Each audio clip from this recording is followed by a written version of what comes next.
नमस्कार दोस्तों, स्वागत है आप सब लोगों का इस चैनल में। तो दोस्तों, इस चैनल में हम लोग बात करते हैं कि किस तरह से होम्योपैथी की दवाइयाँ हम लोगों को अलग अलग बीमारियों में मदद कर सकती है।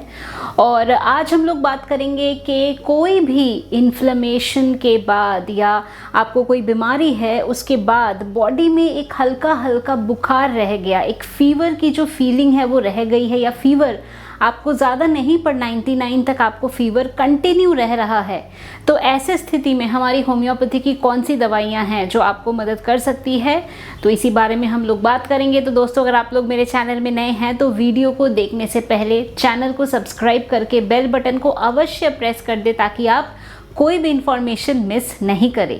तो चलिए शुरू करते हैं आज का टॉपिक, लगातार बुखार का रहना और इसके लिए कौन सी हमारी होम्योपैथी की दवाइयाँ हैं।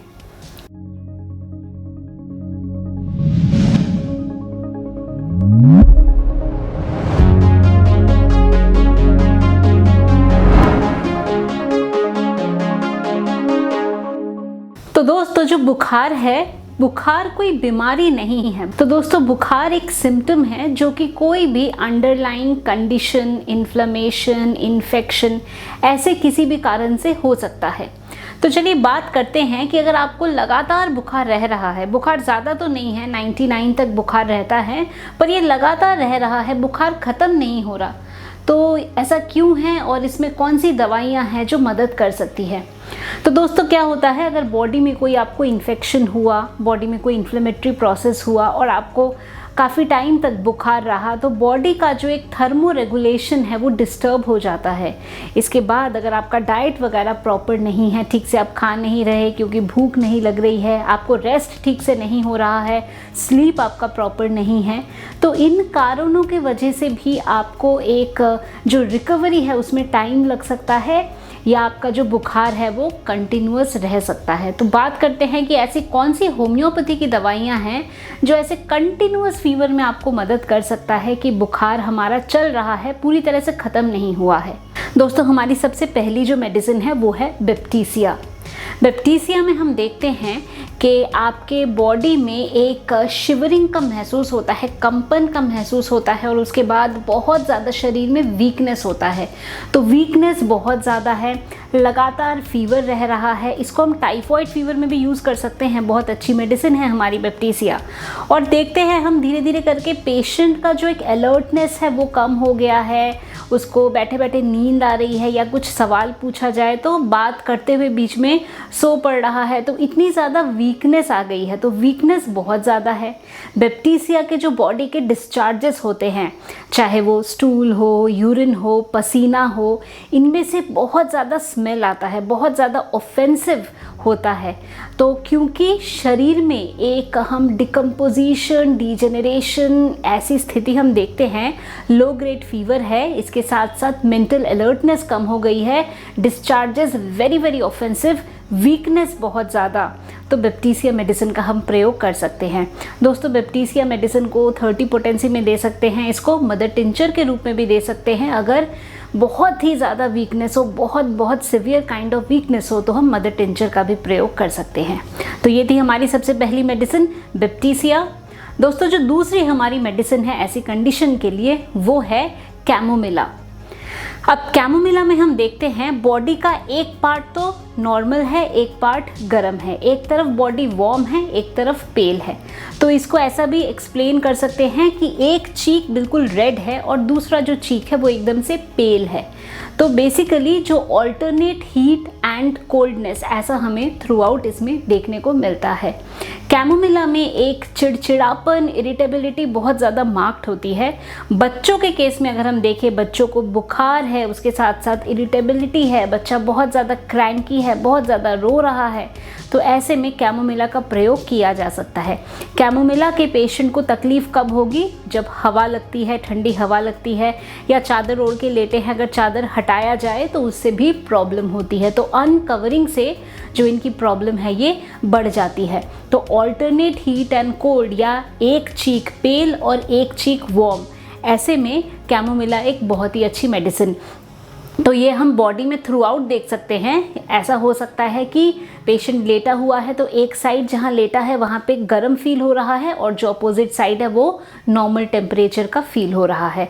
तो दोस्तों कैमोमिला में हम ये भी देख सकते हैं कि बॉडी का एक पार्ट वार्म होगा और एक पार्ट कोल्ड या नॉर्मल रहेगा। तो ऐसे में कैमोमिला मेडिसिन बहुत ही अच्छा काम कर सकती है। दोस्तों अगली हमारी मेडिसिन है बेलाडोना। अब बेलाडोना जनरली इन्फ्लेमेटरी स्टेज में दिया जाता है।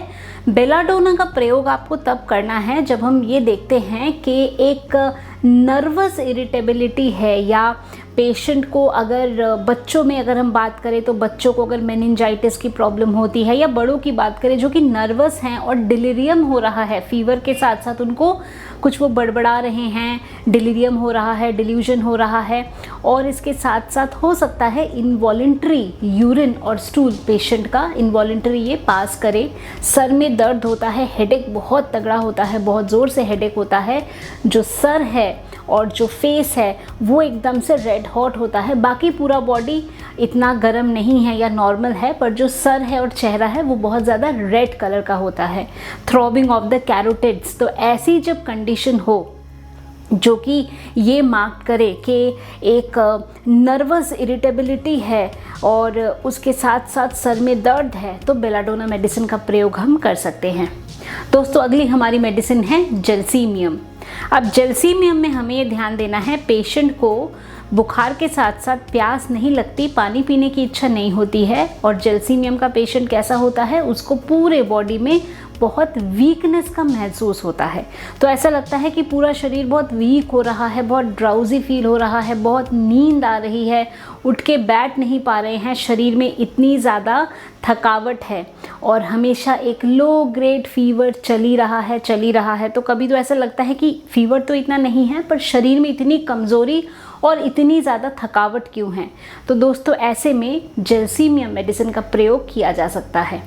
दोस्तों अगली हमारी मेडिसिन है रस्टॉक्स। रस्टॉक्स में हम देखेंगे कि पेशेंट को पूरी बॉडी में एक पेन होता है, ऐसा लगता है पूरी शरीर मांसपेशियों में बहुत ज़्यादा दर्द हो रहा है। इसके साथ साथ सूखी खांसी, ड्राई कॉफ हो रहा है, और ऐसा लगता है कि गले में कुछ एक खिचखिच सी फीलिंग हो रही है, एक टिकलिंग फीलिंग हो रही है गले में, और उसके साथ साथ सूखी खांसी, पूरे शरीर में बहुत ज़्यादा दर्द, पूरा बॉडी एकदम से पेन में है। तो ऐसे में रस्टॉक्स मेडिसिन का प्रयोग कर सकते हैं। तो दोस्तों इन मेडिसिन को 30 पोटेंसी में दिया जा सकता है और इसके रिपीटेड डोजेज ले सकते हैं, दिन में 3 बार या 4 बार, सिम्टम के अनुसार और आवश्यकता के अनुसार। और जो एक फीवरिश फीलिंग है या फीवर है जो ख़त्म नहीं हो रहा है, लगातार बुखार चल रहा है, तो ऐसे कंडीशन में आपको होम्योपैथी की ये 5 दवाइयाँ बहुत ही मदद कर सकती है। मेडिसिन हमारी है बेप्टिसिया, इसको आप 30 में ले सकते हैं, इसको मदर टिंचर में दिया जा सकता है। कैमोमिला है 30 में ले सकते हैं, 200 में ले सकते हैं। कैमोमिला ज़्यादातर बच्चों में अच्छा काम करती है। फिर बेलाडोना जिसमें हम देखते हैं डिलीरियम हो रहा है, सर में दर्द हो रहा है। उसके बाद आ गई जेल्सीमियम जिसमें हम देखते हैं कि नींद आ रही है, पूरा टाइम एक ड्राउजी फीलिंग है। फिर रस्टॉक्स जिसमें हम देखते हैं कि एक ड्राई कॉफ भी है और शरीर में बहुत ज़्यादा दर्द है। तो दोस्तों ये थी हमारी होम्योपैथी की दवाइयाँ। मैं उम्मीद करती हूँ कि अभी जो इन्फॉर्मेशन मैंने आप लोगों के साथ शेयर किया, आपने इसको पसंद किया है। तो क्या करना है, वीडियो को ज़रूर शेयर करिए, कमेंट करिए, वीडियो को लाइक करिए। अगर चैनल में नए हैं तो चैनल को अवश्य सब्सक्राइब करिए। दोस्तों अगर आप लोग चाहते हैं मेरे से अपॉइंटमेंट बुक करना, तो क्या करना है, आपको दिए गए नंबर पे आप लोग केवल व्हाट्सएप के माध्यम से मैसेज भेज सकते हैं। मेरे ऑफिस से आप लोगों को अपॉइंटमेंट की सारी डिटेल्स मिल जाएगी। आप मेरे वेबसाइट drarpana.com पे जाएं और वहाँ पे आप अपना अपॉइंटमेंट बुक कर सकते हैं। आप ऐप के माध्यम से भी मेरे से बात कर सकते हैं। तो दोस्तों आज के लिए बस इतना ही। खुश रहिए, मुस्कुराते रहिए, स्वस्थ रहिए। Thanks for watching.